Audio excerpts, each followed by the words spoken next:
Hey, Bill, do you mind if we ask you some questions? Sure. Is this your first time at the D2L headquarters? Actually, it's my second time in 2 weeks, so I'm happy to be back. How was the travel here? Absolutely perfect. I've been traveling for 30 years, and these last 2 trips to Toronto have been phenomenal. You live in Delaware, right? I do. If someone's visiting Delaware, what would you tell them to do or see? I would highly suggest that they visit the town of Lewis. It is straight out of Hallmark.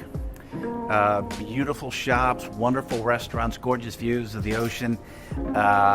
It's the first town in the first state. And you really, if you're ever going to Delaware, I would highly recommend spending a full day in Lewis, Delaware. Nice. What do you take in your coffee? I just take it black. Thank you. Thanks. So where did you get your start in associations? Well, I must say I think I had the sweetest gig ever. My first foray into the associations was Director of Marketing and Communications with the National Confectioners Association and the Chocolate Manufacturers Association. And what drew you in? Well, 2 things. One, being a fan of confections was helpful, but I saw this job to be a Director of Marketing and Communications, and I was always fascinated with business in general, and this really provided me an opportunity to not work with just one company, but hundreds of companies in the confectionery industry. And so it was just a wonderful foray into the association space. Huh. And what keeps you interested? Well, the wonderful thing about associations is they were really formed to do 3 things: to protect, promote, and advance an industry. And I get excited on helping associations do that both internally and externally, making sure that they're strategically doing the right things to increase efficiencies within the association staff themselves, and then helping associations see where they can make their mark on the industry externally. So it's a wonderful industry to be part of.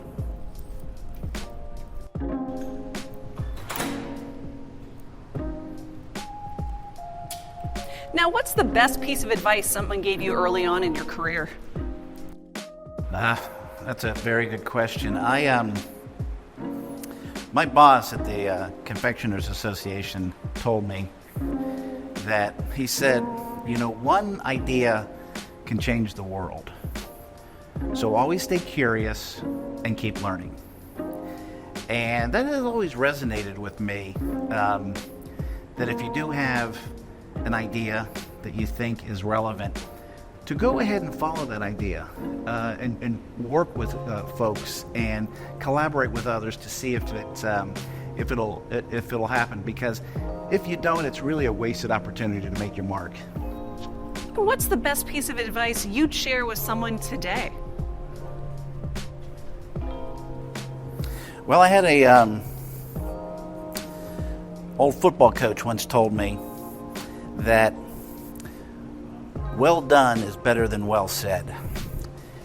And I think what he meant is that if you say something or you commit yourself to something, make sure you follow through and get it done. Don't just talk about it, but really apply your skills and produce a good product. Huh, football coach, so you're a sports guy, Bill. I am a big sports guy. Favorite sport? American football. Oh, favorite team? Would have to be the Washington Commanders. I've been in the Washington, D.C. area for 40 plus years and have been a fan of theirs for a long, long time. Favorite player? Joe Montana. Definitely Joe Montana. Joe Cool. No situation was ever too much for him. He always had the control of the team, and that instilled confidence in his players, and they wanted to play for him. So, without a doubt, Joe Montana is my favorite player. What's a trend in the association space that you're really excited about? Well, there's actually 2, and one plays off the other, but it's really digital transformation and digital engagement.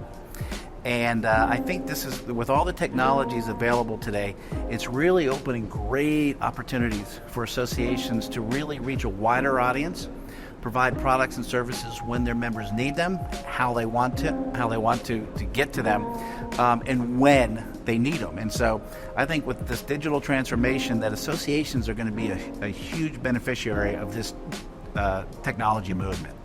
And what do you think is the biggest challenge associations are up against today? Well, that's an excellent question, and there's many, but I think one that kind of resonates with all of them is really capturing the attention of their membership. I think we're in an attention economy right now. And with all the technology and all the information that's available, it's very difficult now for associations to rise above the clutter. And so I think what's going to be a challenge is how do we capture their attention and keep their attention throughout the course of their membership within the organization. So I think that associations are really going to have a hard time making sure that they're capturing the attention of their membership base. Mm-hmm. And what's the one thing you'd love associations to know? Well, that kind of lends itself to capturing the attention. Right now, and COVID actually brought this to the forefront, and I think we're coming out of this, but for the first time in association history, we're all in the same boat at the same time with the same problems. And what I mean by that, the entire ecosystem. The ecosystem being made up of the association themselves and their staff, their membership, and then the suppliers that provide service to that. We're all experiencing a lot of the same issues and same problems. We need to lean on each other. And I would want associations to know, lean on the suppliers, lean on your board, lean on your members to help you advance your cause and mission. And what made you choose D2L? Well, when I was approached by D2L, and I'll look at it like a Venn diagram, and there's three things really right now that are affecting associations, keeping them up at night. One is increasing non-dues revenue. Another is increasing member engagement. And the third is remaining relevant. And if you put all those circles together, and that little middle there is where D2L sits. And I think we're uniquely positioned to satisfy all of those concerns of an association through our learning platform and services. So for me, this was a perfect fit. Thanks, Bill. Are you ready to start the show? I am. And welcome to Learning by Association.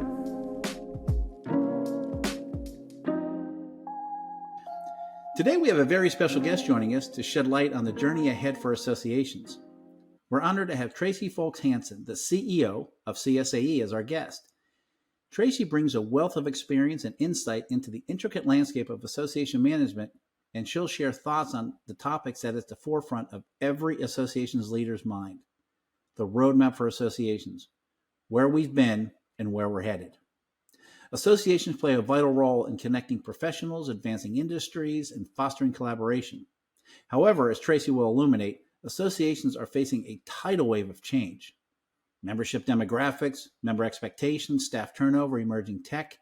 These factors and more are putting pressure on what associations do and why they do it. Throughout our conversation, Tracy will delve into the challenges and opportunities that associations encounter in this rapidly evolving landscape, from adapting to shifting demographics and member needs to harnessing the power of emerging technologies. Tracy will provide invaluable insights into how associations can navigate these turbulent waters and emerge stronger than ever before. Hi, Tracy. How are you doing? I'm well, thanks, Bill. How are you? I'm doing well. It was great seeing you up at the symposium earlier this year. And I was just thinking, I've been in the industry for 30 years now, and it's flown by. But I was just looking at this, thinking how much our industry has changed over those years. It was amazing. I just thought when I took a step back and saw what you were doing, bringing the volunteer chairman, with the association executive is so important in this day and age. But I was thinking, associations certainly have changed over the years, haven't they? Yeah. What's the old ad? They've come a long way. I think so. When I think of my own organization, we're 60 plus years old. incorporated for 60 plus years, but we started in the early 50s. But we're a baby. CSAE is a Oh baby yeah. compared to a lot of other associations, particularly trade associations or, even professional associations that all came together a long, long time ago. And the definition of an association is a group of people that come together around a common purpose. So, Yeah. in those days, we didn't have the technology that brings us together in a very different way now. So, you can just imagine the smoky back rooms and the brandy snifters and, sniffers or whatever. And, Sure. and what that was like. And it was really about partnering and coming together to advance, whatever needed to be advanced for the particular sector or industry at hand. So associations played a really critical role in the early days, and clearly because of the longevity of many associations, that has held true for a very long time. Yeah, and I'm going to date myself too, but I was present at the advent of the internet. I remember when the fax machines, right? You'd stick a piece of paper in a machine and you'd fax somebody. And you thought, my goodness, isn't this great? Aren't we advanced? And when I look back on that, and even before our times when these associations were formed, back in the early days, 100 years ago, really to protect the industry and to protect the individuals involved in that industry. Yeah. And it really became the original social network. I mean, that though, when you hear, right, you got together once or twice a Absolutely. year, Great terminology. and I'm sure membership renewal rates were great back in the day, right? And engagement was good because you mail a magazine and they look forward to it. And but I think the premise in today's associations are still the same, where you're serving a purpose to your point, to protect, promote, and advance the industry or the professions that they're in. And technology, when it came on board, I remember that when the World Wide Web became this big thing, associations used to say, "Oh, no one's going to buy something over the internet. We're still going to get checks and phone calls for credit cards, and no one's going to use the internet. They're not going to have a dialogue with us that way."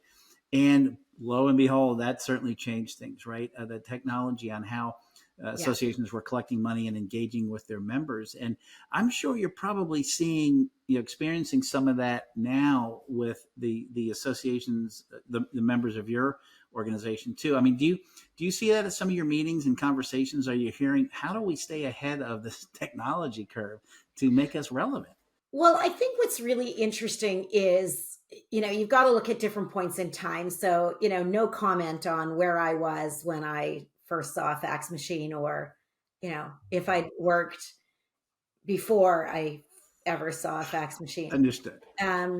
I do remember push button hold buttons on phones. So, Oh yeah. we're Yep. probably fairly similar. But that was technology. Telephone was technology at one point in time. Oh It was sure. new technology at one point in time, right? So I think that if you look over the continuum of time, things are always changing, things are always evolving. Hopefully, things are continuously improving. And I do think that when something new comes into play, so the internet or email, you can communicate by writing. You don't have to pick up the phone anymore. I don't know about you, but I think we have a whole generation of people who are afraid to use the phone because we never, Absolutely. they didn't have Yep. to. They could text to each other. So I think when those things are introduced, particularly in organizations that have some longevity, that there's always that initial aversion to change. That I don't understand it. I don't know it. We don't know what we don't know, and we never give ourselves enough grace in those moments that it's time to learn it, or it's relatively easy to learn and adapt. I think we saw great adaptation over the last few years, with certainly the greatest disruptor of my life and my career being the pandemic. Oh yeah. When we look at things like technology as association leaders, we're not the ones creating the technology. I'll leave that up to the the Facebook gurus and the The Microsoft D2Lers, right? Yeah. of the world. Yeah, exactly. What I need to be able to do as an association or someone who works in an association professional, I need to be able to figure out how to leverage the technologies that are going to help connect our members and build that engagement and build that community. I think that's where technology isn't new. It's always been around. The actual thing and what it can do for us is where that golden nugget potentially lies. And the only other thing that I will say is, like, it feels like technology changes every 20 minutes. Like, Mhm. there's always something new. I don't think we have to know all of it. I think we need to not be afraid of it. We need to start, having dialogue and figuring out how things work. AI is a perfect example of that Yeah. right now. The new thing that's not on the horizon because it's here right now. So you're right. It has changed us. Yeah, and you bring up a good point. COVID to me, in my experience and seeing what was happening to associations worldwide, was that I really think for the first time in history, and at least association histories, we were all in the same boat at the same time with the same problem, right? The world shut down. Yeah. Now, we've had economic downturns and we've had financial crisis, but it didn't affect every industry, right? Like sometimes the nursing industry wasn't affected when you had a financial crisis, or the candy industry wasn't necessarily affected with downturns because everyone loves candy, and so it kind of is known as recession proof. But what COVID, I think, forced is that we got to lean on each other. And when you're talking about the technology, I think it really opened the door for associations to begin to develop and work much closer with their sponsors and their suppliers and Mhm. the exhibitors, if you will, in the industry. Because prior to COVID, and I can say this speaking as a supplier to the association industry, we always wanted associations to be very successful. The more successful they were, the more successful we Sure. were. But Absolutely. now we need you to be successful, because if you go away, we go away, right? Yeah. And so now it's a need versus a want.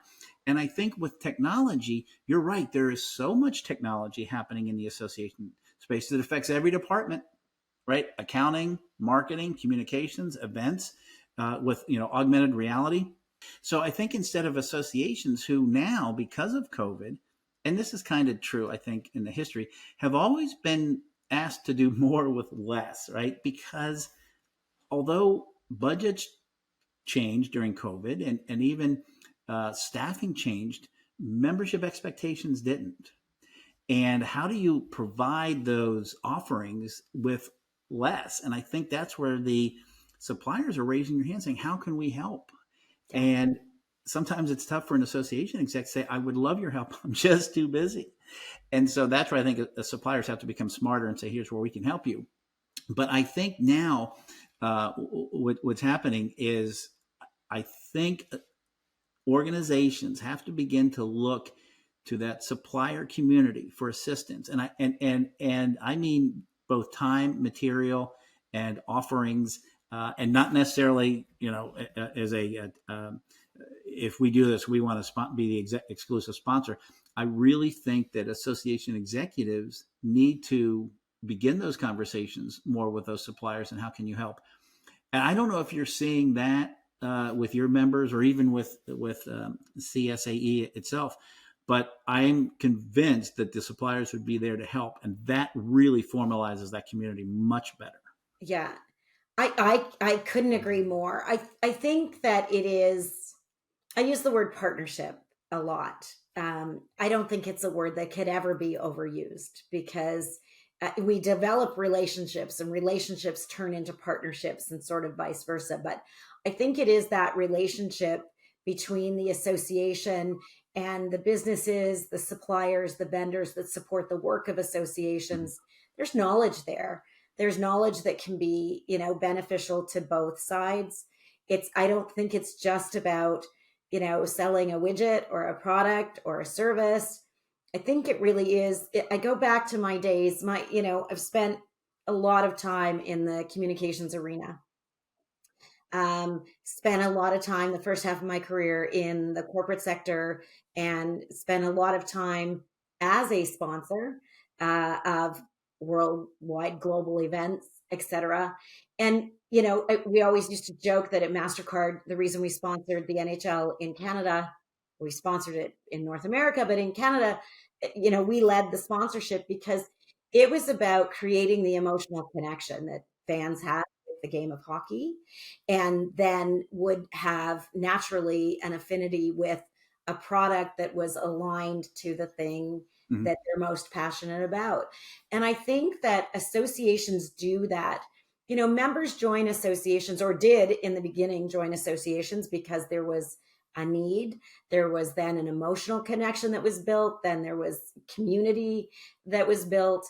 And I think bringing in our partners, our business partners, to that community, and leveraging the expertise on both sides is I think that's just a recipe for success for both. And I think, you say that suppliers need associations. They need association members.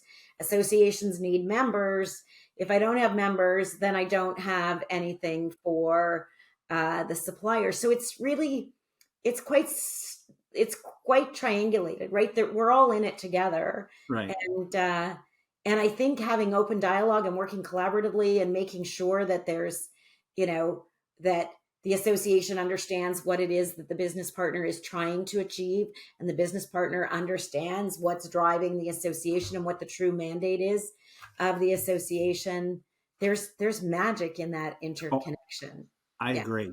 That's so well put, in that magic, and I think too, because you have this convergence of technology and content, changing in real time, and it's coming from everywhere. And how can it be trusted, um, in this day and age? And I think associations are having, they're experiencing multiple problems, with that. In that the your an association was always with members. And I always used to say this as an association executive, we're fighting for a share of mind and a share of wallet, because every member, if you're part of a nursing association, a medical association, a pharmaceutical association, you have you have options. You don't have to, there's multiple associations within each vertical.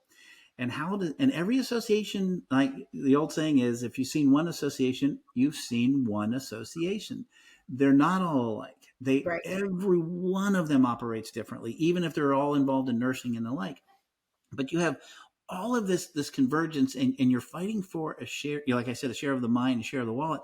But now, how do you capture their attention? Now it's the attention economy, because we're bombarded with messages every day, with text and computer and advertisements. And Yeah. how do I capture their attention? And I think I know associations. I'm down here in the States, and they're struggling mightily of, how do I capture the younger generation's attention, and educate them on the importance and actually the critical nature and vital nature of an association. You talked about, yes, we can go and get our information anywhere. And the younger generation is much more savvy because they've grown up with it. So Mm-hmm.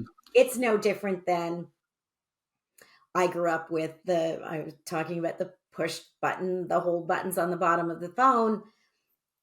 I grew up knowing that as a kid. I knew that my dad had one in his office. It was very fun to go and push the buttons, not always when there was somebody up on the end of the phone.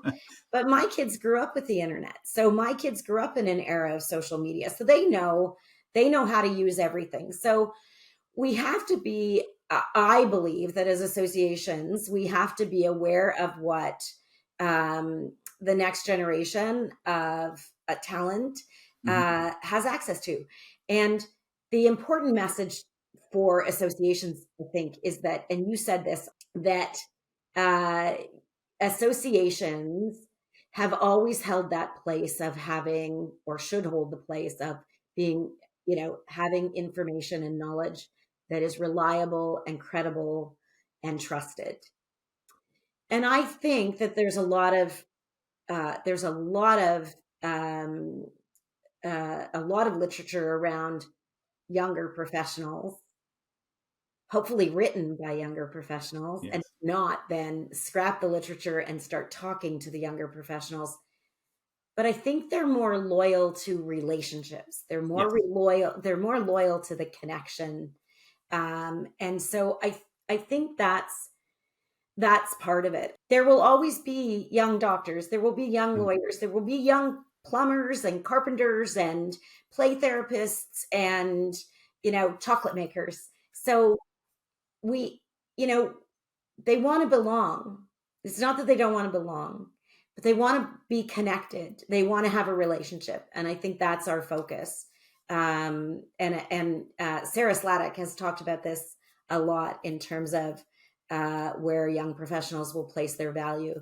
And I think if we get that piece right, if we bring them in and let them develop the association that they need or be a part of developing the future association that they need, then we're ahead of the game if we're willing to have that conversation.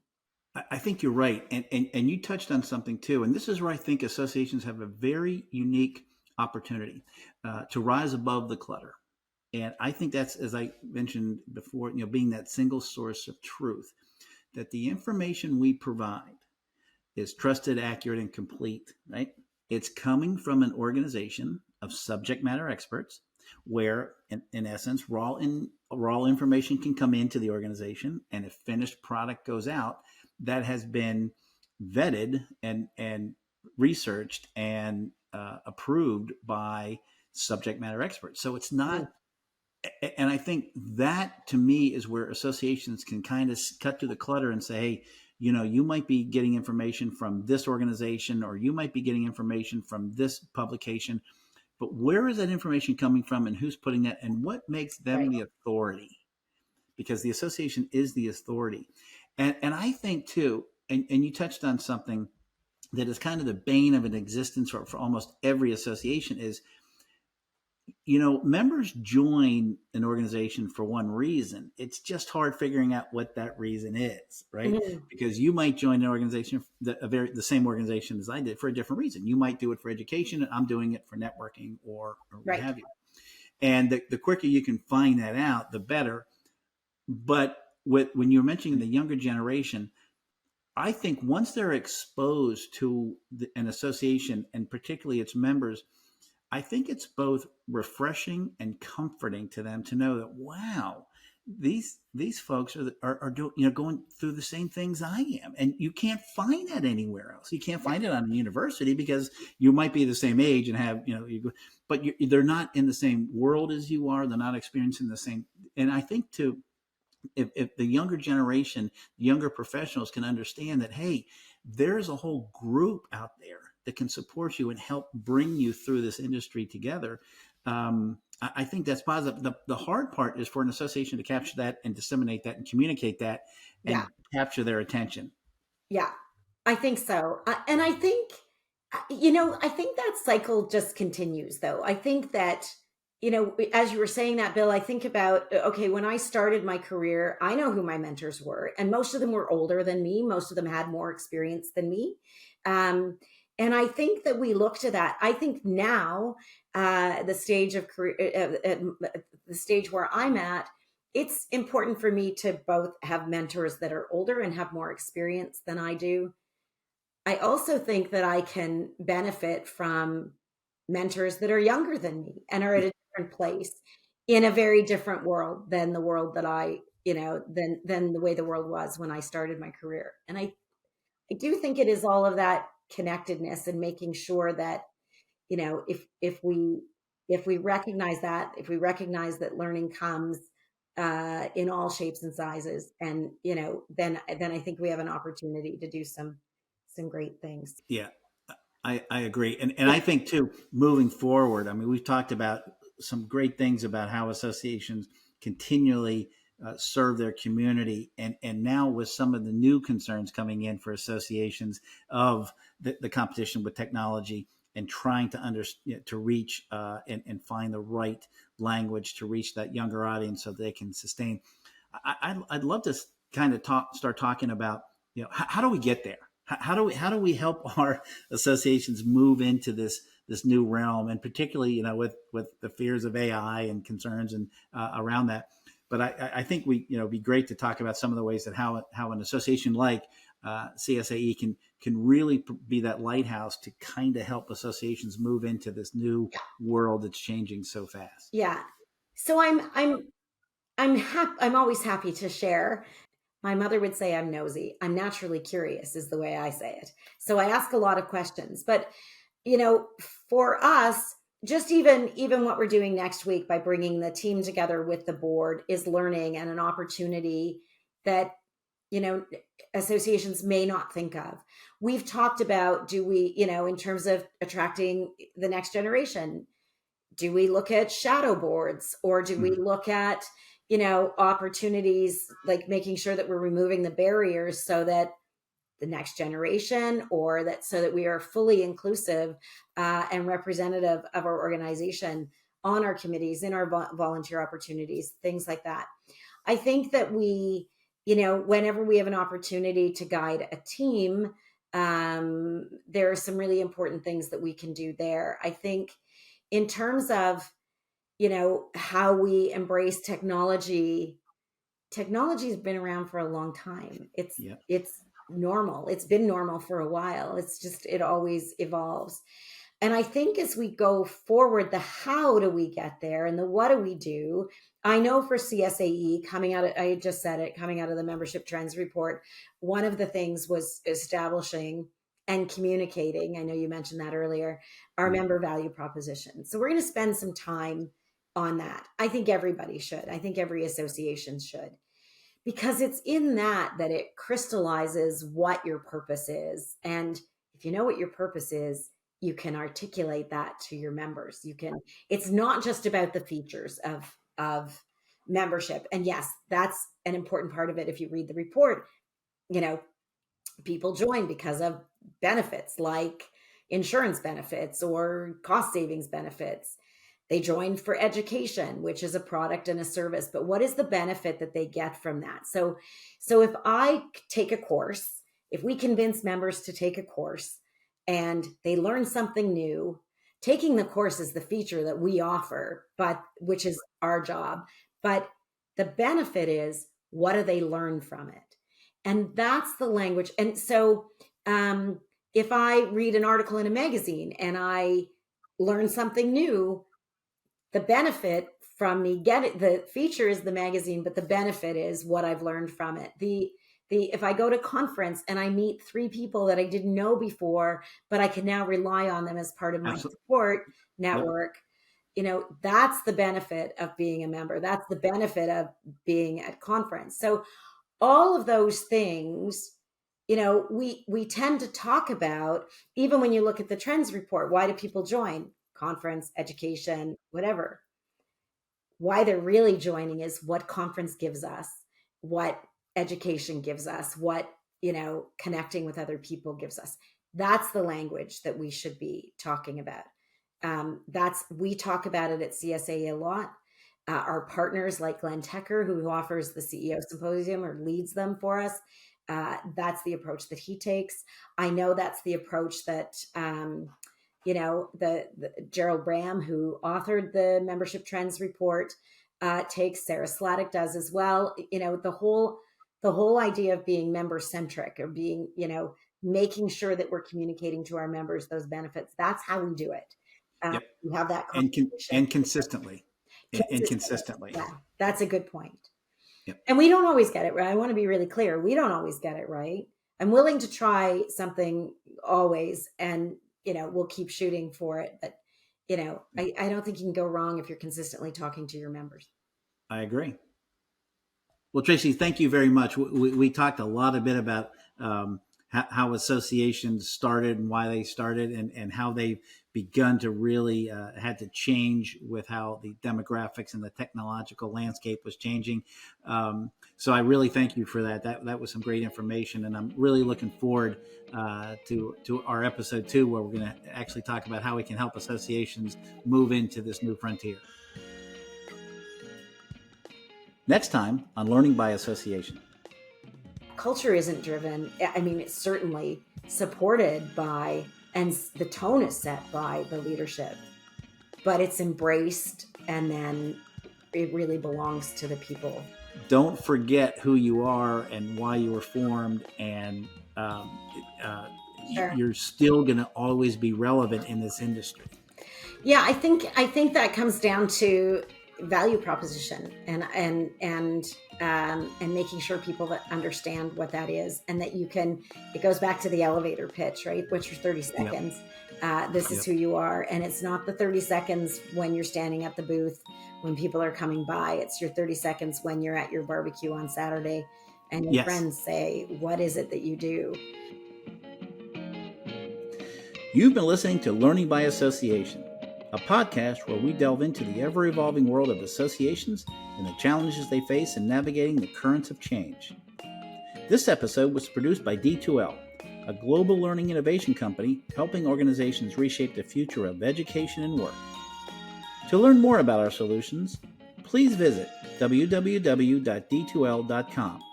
And don't forget to subscribe so you can stay up to date with new episodes. Thanks for joining us, and we'll see you next time.